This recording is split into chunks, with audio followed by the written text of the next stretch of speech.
Bonjour à tous et bienvenue à l'écoute de Radio Tzigane. Cette émission a pour but de partager ce que Dieu a fait et ce qu'il fait encore aujourd'hui parmi notre peuple.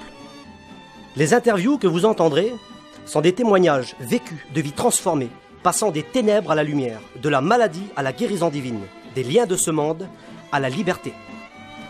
La musique est pour nous un moyen d'expression ancestral et primordial, et c'est par la musique et ses cantiques que nous exprimons notre foi profonde en Jésus-Christ.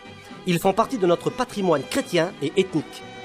Et enfin, le message de la parole de Dieu qui sera annoncé par l'un de nos pasteurs, cette parole qui, je l'espère, touchera vos cœurs et vous fera trouver le chemin de la vie éternelle. Bonjour à tous, je suis animateur de Radio Tzigane et je m'appelle Esaïe Elfried.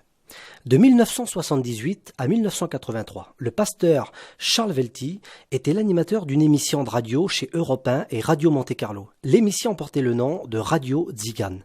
J'ai eu l'occasion de le rencontrer en personne et maintenant j'aimerais vous laisser à l'écoute de cette interview que j'ai eu l'occasion d'enregistrer à l'extérieur. Je suis aujourd'hui à Gien dans le 45 et je suis en compagnie du pasteur Charles Velty, plus connu sous le nom de Tarzan. Il est pasteur depuis 55 ans et il est aussi enseignant de l'école biblique de la mission Tzigane.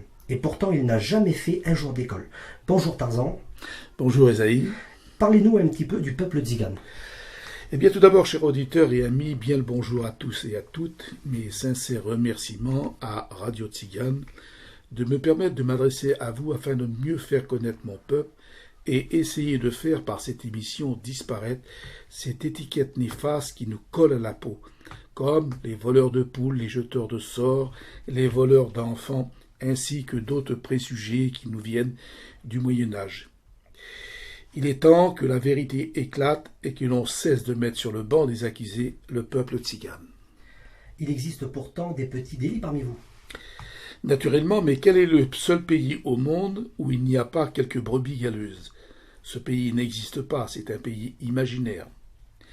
Par contre, quand quelqu'un enfreint les lois de la République, on dit souvent « c'est monsieur ou madame un tel ». On ne dit pas « ce sont les Français ». Or, chez nous, voyez-vous, quand on ne respecte pas les lois, les gens disent « c'est les gitans, c'est les gens du voyage ». De sorte que le peuple est éclaboussé pour être seul. Ne tombons pas dans la générosité, aussi soyons sérieux, ne faisons pas payer les innocents pour des coupables. Mais alors, qui sont ces gens qu'on appelle les bohémiens ? Alors, le mot bohémien est péjoratif. Les bohémiens, c'est un mot qu'on n'emploie pas chez nous. Le mot couramment utilisé, c'est les tziganes.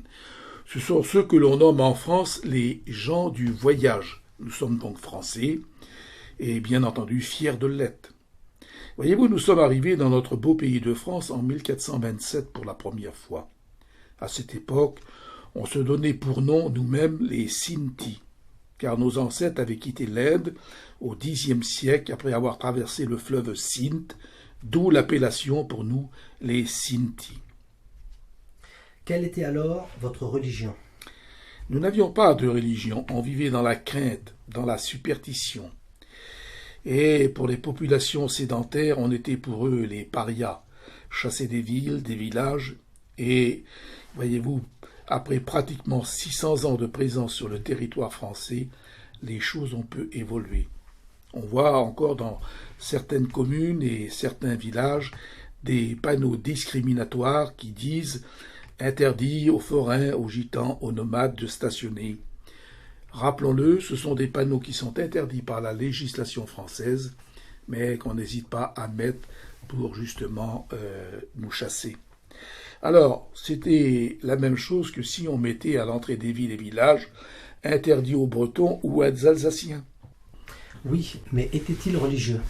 Alors, tant qu'à la religion, il a fallu attendre presque 2000 ans d'attente pour que, enfin, les gitans aient droit à l'écoute de l'Évangile. C'est là le grand paradoxe incompréhensible. Les peuplades les plus lointaines avaient été plus favorisées que notre peuple, et pourtant ce peuple qui était méconnu et rejeté partout, ils étaient aux portes des villes et des villages. Est-ce qu'on peut parler de racisme spirituel ?